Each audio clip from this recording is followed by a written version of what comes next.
લોકસભા ચૂંટણીના માહોલ વચ્ચે અત્યારે રાજકારણ ગરમાયેલું છે અને એડી ચોટીનું જોર તમામ પક્ષો દ્વારા લગાવવામાં આવી રહ્યું છે। ત્યારે અમદાવાદના મધ્યસ્થ કાર્યાલય ખાતે ભાજપના રાષ્ટ્રીય અધ્યક્ષ અને ગાંધીનગરથી લોકસભા બેઠકના ભાજપના ઉમેદવાર અમિત શાહે બેઠક કરી। બેઠકમાં પક્ષ વિરુદ્ધ કાર્ય કરનારા નેતાઓની યાદી બનાવાઈ છે। 11થી વધુ બેઠકો પર પક્ષ વિરોધી પ્રવૃત્તિ કરનારાઓ પર નજર રાખવામાં આવી। નબળી બેઠકો અને નબળા બૂથોને મજબૂત કરવા માટે આ બેઠકમાં રણનીતિ ઘડવામાં આવી છે। બૂથોમાં 80% મતદાન કરવા માટે સૂચના પણ અપાઈ છે। સભાઓ કે રેલીઓમાં ભીડ જામતી ન હોવાની ચિંતા પણ અહીં વ્યક્ત કરવામાં આવી।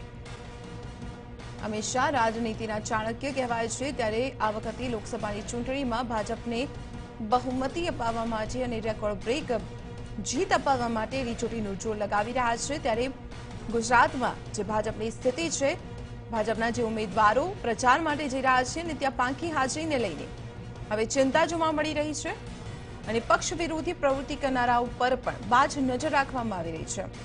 જોડાયા છે મારા સંવાદદાતા અનિલ પટેલ। અનિલ, શું વિગતો, શું ચર્ચાઓ થઈ? ખાસ કરીને અમિત શાહ પોતે 2 દિવસથી જ્યારે ગુજરાતમાં હતા તેમણે અલગ અલગ જગ્યાએ બેઠકો કરી, સભાઓ કરી, રેલીઓ કરી। રેલીની અંદર એક વાત સામે નીકળી આવી છે કે અનેક એવી લોકસભા સીટો છે જેની અંદર વિધાનસભા પ્રમાણે કેટલાક નિશ્ચિત નેતાઓ છે જે નારાજ છે।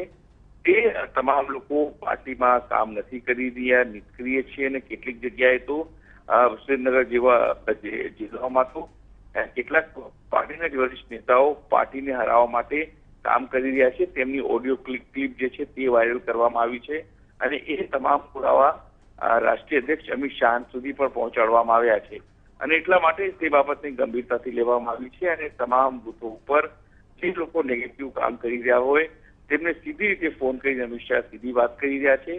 સાથે દરેક બૂથો ઉપર બીજેપી તરફથી 80% મતદાન થાય તો જ રેકોર્ડ મારીને જીત તે નોંધાવી શકાય અને એ તમામ બાબતોને લઈને જે લેસન છે તે પ્રદેશને અપાયો છે।